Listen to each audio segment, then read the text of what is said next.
Joined now by ESPN hockey analyst, one half of the Ray and Dregs hockey podcast, the one and only Ray Ferraro. How you doing? I'm doing great. I've got a week at home, heading to Boston on the weekend. And for Pittsburgh, I can only imagine what that lineup's going to look like Saturday morning. But I don't think it'll look the same as it does at this moment. That's for sure. Let me guess, you really missed the all-day grind of trade deadline, right? This week I talked to Jamie McLennan and Dregs. Jamie was on our pod talking about Mika Kiprasov's retirement. And he's taking the red eye back from LA because he's doing a game out there to get there in time to do Trade Center all day with 92% of the trades already completed. And I was like, oh, that sounds miserable. So yes, I'm very comfortable in my not being there position. Yeah. Unless something changes here, Ray, it doesn't sound like Jake Guentzel is going to be a Vancouver Canuck. What did you think of that pursuit, that fit, and what did you make of the fact that Lindholm might have been needed or necessary to get Guentzel to Vancouver? Well, fit, fantastic. I think Jake Guentzel's a terrific player. He's a really interesting character. If you look at him, he's not the most stout guy, but he plays a pretty heavy game, as heavy as he can play it. He's a one-shot scorer. He doesn't need a lot of chances to score. He plays clearly with a terrific player. So playing with good players is not a stretch for him. So like sometimes you bring a player in, you play him with another good player, and they defer, they don't feel right. Guentzel, wherever Guentzel goes, he's going to be an effective player. I'd be shocked without. Now, as far as, the chat about Lindholm being involved, Pittsburgh's, I can't think of a team in a worse spot than Pittsburgh, actually, right now. Like, how do you unscrew the cap there? Like, they're in such dire straits. Like, if you go get a first and a 21-year-old and, another future for Guentzel, how does that help with Crosby, Malkin, Letang, and Carlson? Like, it doesn't fit. So that's where an established player made more sense to me. But Kyle Dubas has got he's sitting there juggling these different teams around, and there's really three portions to every trade. So all these teams are doing their work on their own team, and so they identify their need. And once they get their need, they look for the availability around the league. And once you have the availability, you've identified that, like you've identified the availability to your need, then you need the assets to make the availability fill the need. So Pittsburgh's doing it in reverse. Like the need, they have the want, and now they got to find the best buy that they can get. So, what an enormous game of high stakes poker that the general managers play at this time of year. Why do you think Lindholm hasn't fit better as a Canuck as he in these 16 or so games? And do you think they have to move him after this getting out about the three-way with Boston, maybe being used to fetch Guentzel? Well, there's a lot of maybes to it. And, and that would be a discussion, I think, at one point between the management and, with Patrick Allvin and Lindholm, and to make comfortable everybody going forward. Yeah. Whether it is fact or it was somebody, like I can guarantee you not everybody, teams around the league are suggesting wild scenarios all the time. Hey, what if we did this? What if this happened? Could that happen? And I think that's pretty prevalent. As far as Lindholm, I think he's a really good player. I'm just looking up here because I don't have it off the top of my head, but 2 years ago he had 82 points. He's had a 78-point year and never more than 65. So in reality, what were people expecting Lindholm to be? Were they expecting him to be an 80-point guy? Well, it tells us in his career, then you're hoping that he's going to be a career year guy. I do think there is really good hockey ahead of Lindholm. I don't know how closely you watched the LA game. So he got hurt at the end of the first period. He was late coming back at the start of the second. I thought he was fantastic after that.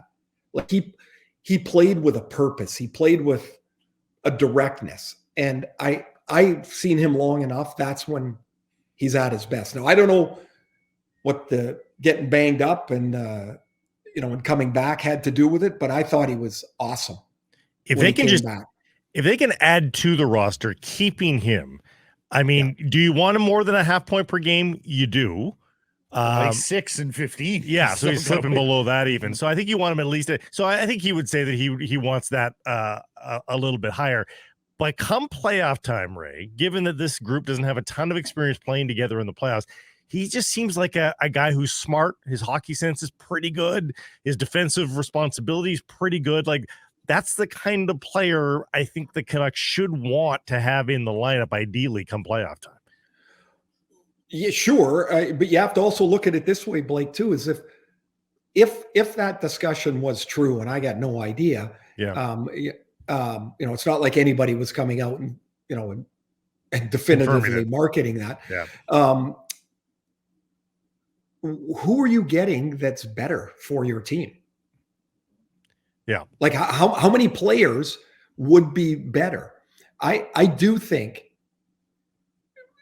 I got moved at the deadline one time really that mattered when I got traded from Atlanta to St. Louis. I got to practice the first day and I'm like, same league, right? And I'm like, what the hell are they doing here? The breakouts are different. The terminology is different. It took me, I was 37. Like I should have been able to handle this. And it took me, I actually did the same thing Lindholm did. I got a goal and an assist my first game. And, I felt, oh yeah, I'm fine. And then pretty soon I was in the spin cycle. Like I didn't know what I was doing. And I do think there's a little bit of that. Like the Calgary Flames do not play like the Vancouver Canucks. Should he be able to figure it out? Yes, of course he should. And I think he will. I'm a little surprised that it hasn't looked smoother for him because I think he's a very good player. Tocchet has said he's a centerman. And forgetting for a second that centermen like yourself have long told us it should be easier to play the wing. But Tocchet has said he's a centerman, has classified him as such. How much would they be losing if they just left Lindholm at center and said, Elias Pettersson, you're going to play left wing here to accommodate this guy? Would they be losing a ton in terms of Elias's ability to create from the center of the ice and or his defensive acumen in terms of coming back? Is that the fit that they need to get to with Lindholm, or are you okay stacking the centerman? Yeah, I'm done with it, Ray. I want some conglomeration here, and I don't care how it happens. But do you want those three guys as separate centers? And I'm talking, I will put Miller into this conversation, or do you want some consolidation? It would be awesome if you can have. If you can spread, it would be awesome to be that secure in the middle of the ice. Maybe your lineup past Saturday tells you that you can't be. Right? Like depending what else comes in or doesn't come in, maybe that becomes an issue.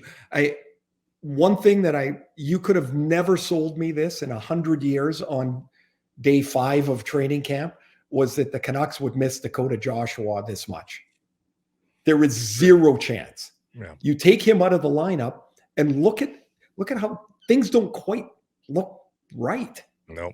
Right? You've got somebody playing up, you've got somebody playing down. That line, Bluger and Garland don't fit together anymore, so they drop Bluger down. And I don't know. It's just it astounds me that Dakota Joshua has played that well and become that much of a linchpin for the way that the lines are going to be set up.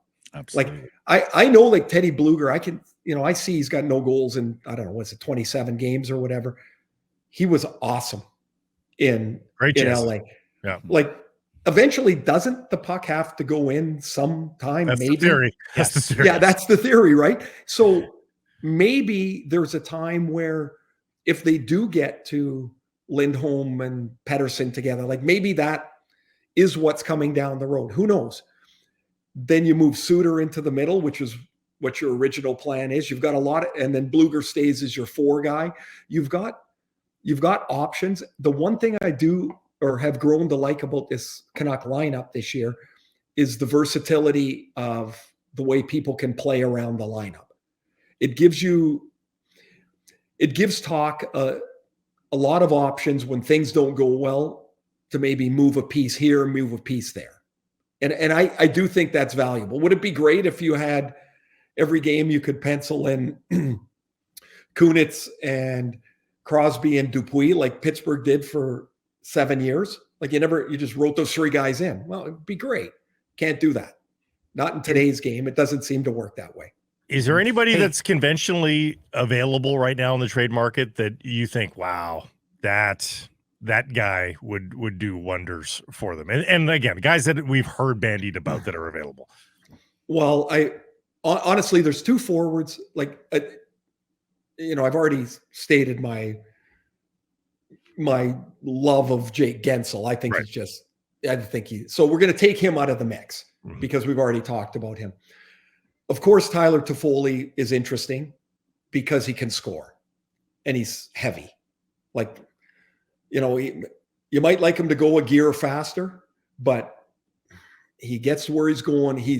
And he can play. He can play, and he can play in the playoffs. If you're looking at a different player, I really like Brandon Duhaime in Minnesota. He's on the market. Apparently, they just left on a road trip for 2 games, and he's got a giant suitcase with him. So just in case he's not going to be caught short of underwear, he's packed and ready to go. But he feels like a Vancouver player. Like he's got good size. He's physical. He forechecks, can score just a little bit. Like those are different ends of the, of the spectrum perhaps. But both of those guys would be of interest. Who knows? That sounds like a good deadline. That sounds like a good deadline to me. I don't think add that from this point for sure. Yeah. Sorry, I was just going to say the last part of all of this stuff is the determination. What are you going to give up? What? Sure. Like, Tom Fitzgerald can ask for whatever he wants on Tyler Toffoli if he's got 2 teams that are really interested. If he's only got 1, then your ask gets a little different. Yeah. I mean, the prices on Mantha and Tarasenko and Wenberg have been reasonable. So I think that class of player are prices that the Canucks can afford and feel good about. And Duhaime even less so than that. So I think that's infinitely doable. Gents, just back on Joshua. Like, you have to put Blueger, Garland, and Joshua back together when Joshua for sure. returns, I think right? so. You need to see that again to make, just to make sure that I'm going to disagree. Oh, okay. And the reason I'm going to disagree is if you don't get another winger, you're going to need Suter on the wing. Right? Yeah, probably. So I think if I have no worry that Blueger, Joshua, Garland works.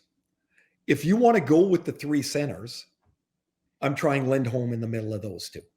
I might get more offense out of Lindholm. Well, I will get more offense out of Lindholm than I will out of Blueger. Yeah. Okay. Yeah. But sometimes, and it's a great mystery to a chaotic game, is coaches write these lines on the board and some of them look like they work. Like, oh my gosh, look at that line.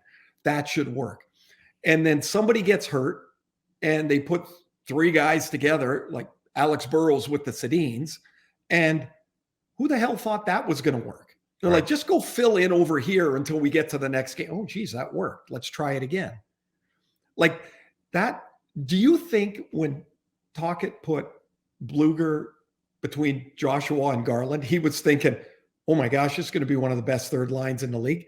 Do you think that was the discussion about? Probably not. No. Probably not. And then 4 games in, they're like, geez, I think we got something here.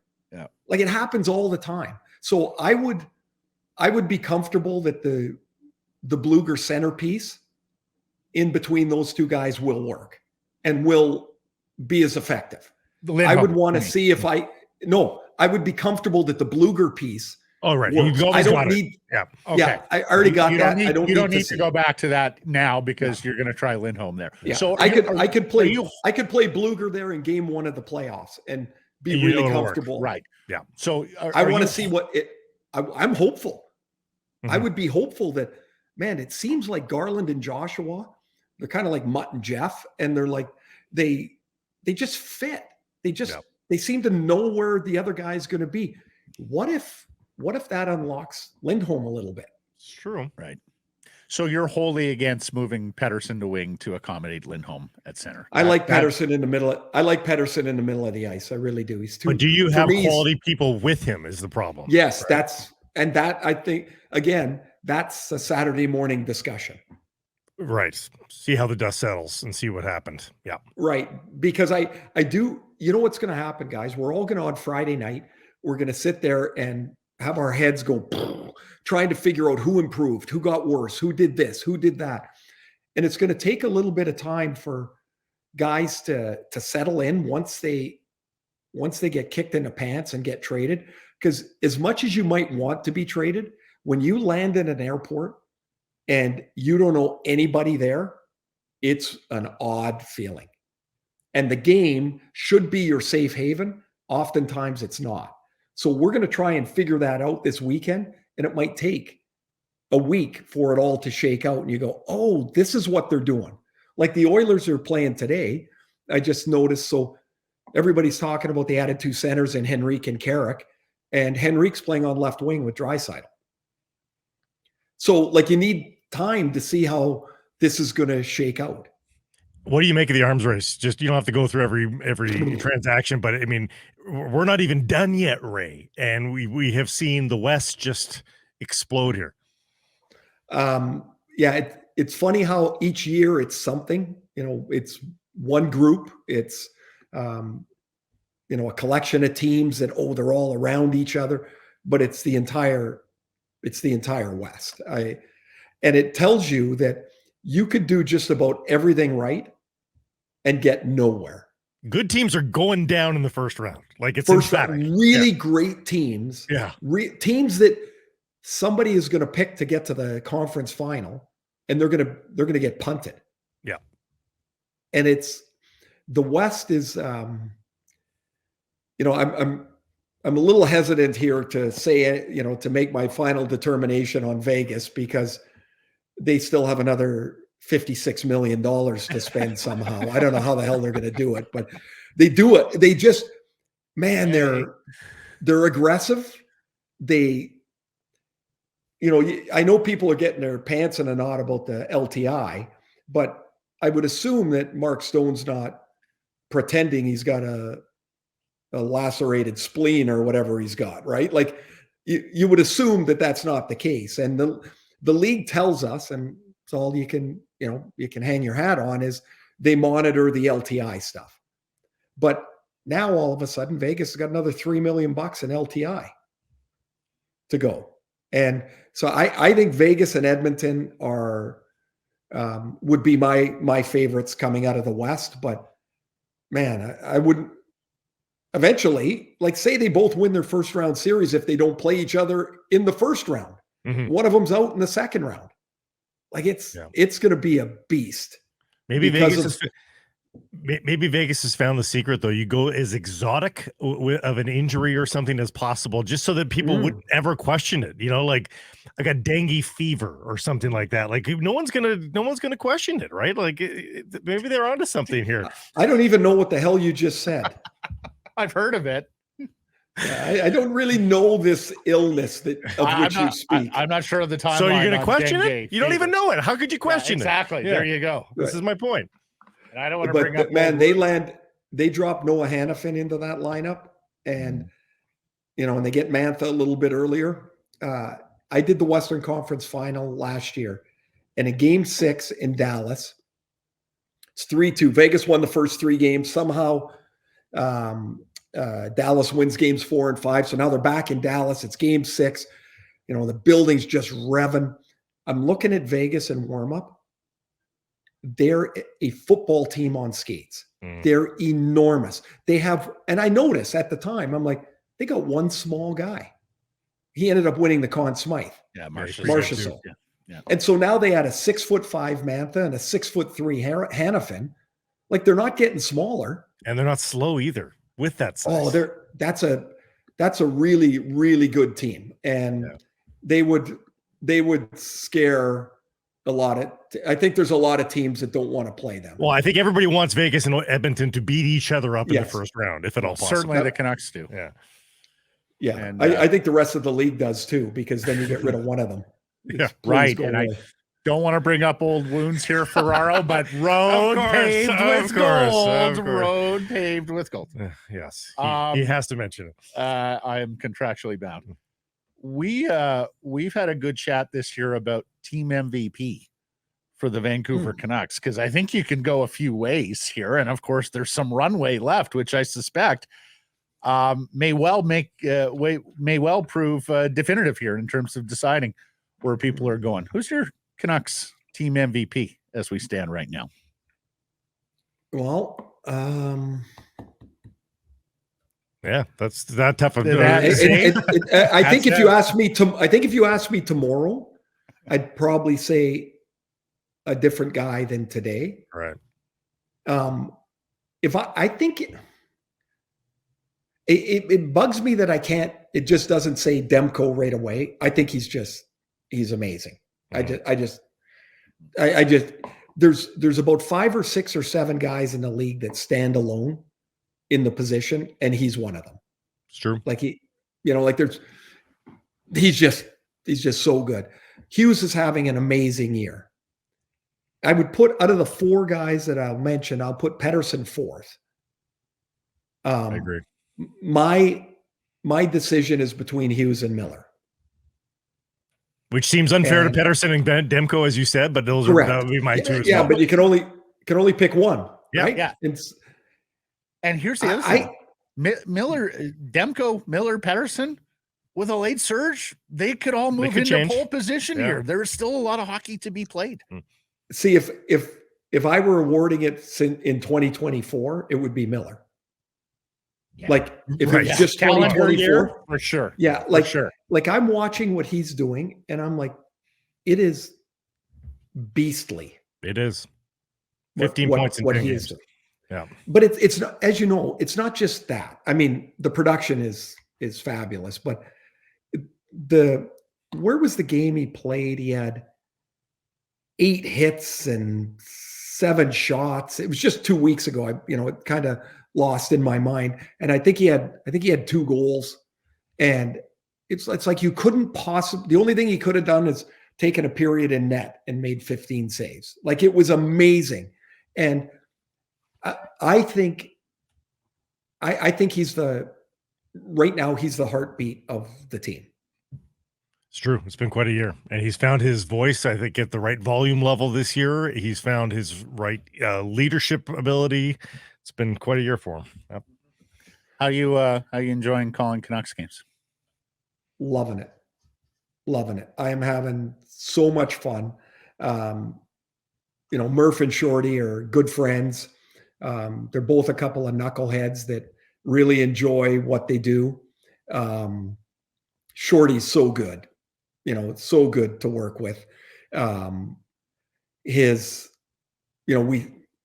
hope it's apparent. I mean, we have a lot of fun doing it. And I've liked it more, Matt, than I thought. I thought I would like it. I'm loving it. I think it's been so great fun. We are too, buddy. It's been awesome hearing you on those games. Thanks for the time here today. Have a great trade deadline and weekend. We'll catch up soon. I'm almost certain I will not be traded. I will be on a plane going to Boston. And so when I land, all the nonsense will be over. Congratulations. You're so lucky. I'll just be sitting there with my paper and charting the trades down. That's all I got. Have a great day, guys. See you. Hey, everybody. If you're enjoying what you're seeing here, then follow along with Sekeres and Price on YouTube. I promise more content coming. The kids call it subscribe. on YouTube. Well, how about liking it? Do that as well. Smash it right now.